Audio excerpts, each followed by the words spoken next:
First, I want to talk, though, about what is the underlying economics that is leading to the problem of emissions, a problem from which the whole world will suffer unless something is done.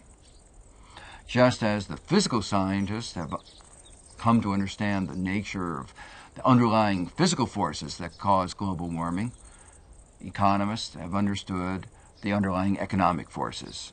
And it's really very simple. It's called the problem of the commons. In fact, some people call it the tragedy of the commons.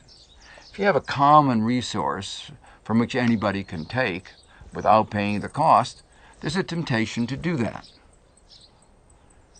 The problem of commons was first recognized in the context, for instance, of the commons in UK and England, Scotland, where people would put out their sheep to graze in the commons, and more people would put out their sheep into the commons, and as the more and more of them grazed, there would be less and less grass, and each sheep subtracted from what was available to the others. And there could be so many sheep that the total well-being was undermined.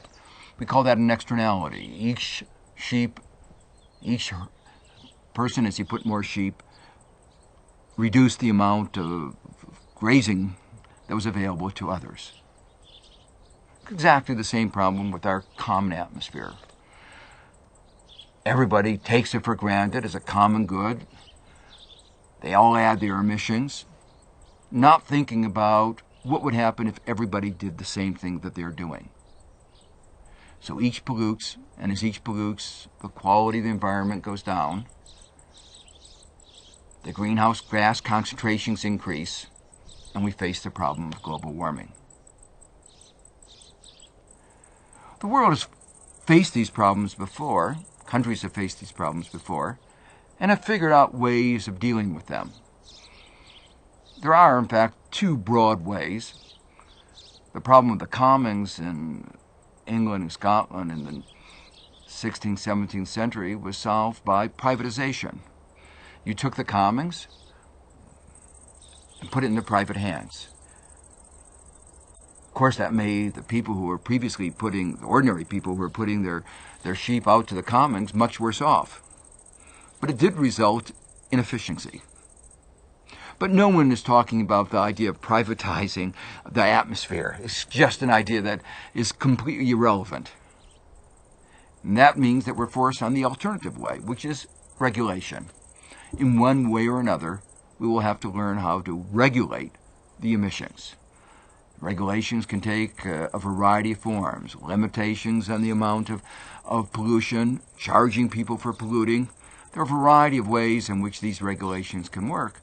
But one way or another, we will have to make sure that the level of emissions is reduced. Now, why is it that the United States, the richest country in the world, refuses to go along? When President Bush became the president, he said, at first, there wasn't enough evidence. There wasn't enough certainty.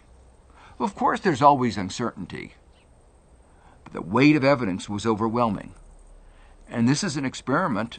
If things come out badly, we all will face a calamity. If it turns out that we are overly cautious, we cut back on our greenhouse gas emissions, we protect the environment a little bit better than we need, the cost is minuscule. So here we're engaged in a one-sided bet. So the fact that there is uncertainty is no excuse. In fact, after he said the scientific evidence was not strong enough, he instructed America's National Academy of Science to look at the evidence. And they came out with the only answer that they could have come out with. They came out with the same result that every other Academy of Science that's looked at the data has come out with. And that is, global warming is a problem. Global warming is being caused, or at least is partly caused, by the increases in the greenhouse gases, and that we can do something about that by reducing our greenhouse gas emissions. The second thing that the United States has said is that it's too expensive. This is nonsense. Clearly, if other countries can afford to reduce their emissions, so can the United States.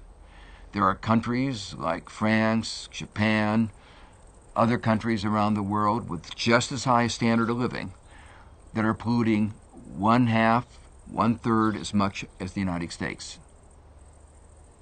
So one can live just as well and pollute much, much less. America's standard of living is not in jeopardy were to go along with the agreement that every other country, the other advanced industrial countries, have agreed to. The third argument that they put forward is that unless the developing countries go along, it will be a meaningless gesture. And here, they're partly right. As I said, within 25, 30 years, the developing countries will be contributing half or more of the greenhouse gas emissions. And so it is imperative to bring them along.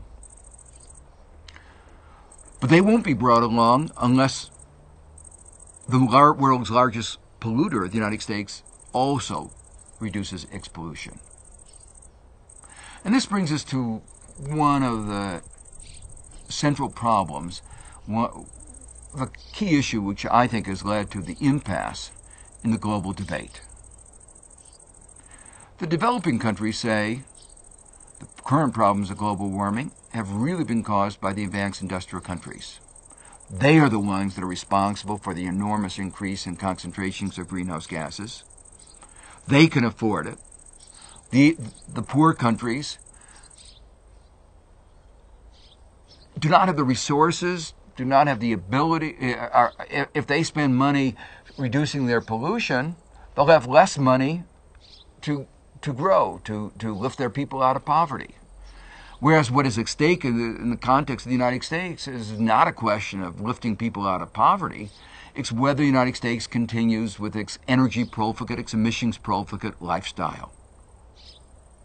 And for them, there's absolutely no comparison. To put it another way, what they say is, why should the United States, simply because it's polluted more in the past, be entitled to pollute more in the future? If the developing countries and the developed countries had the same level of pollution per capita, then the developing countries will not face constraints for decades to come. The per capita emissions of the United States is so much greater than that of the developing countries that the developing countries can continue to pollute and still, for decades to come, without reaching the emissions per capita level of the United States. The United States retorts by saying our level of emissions per GDP is lower than developing countries. And that's what's relevant.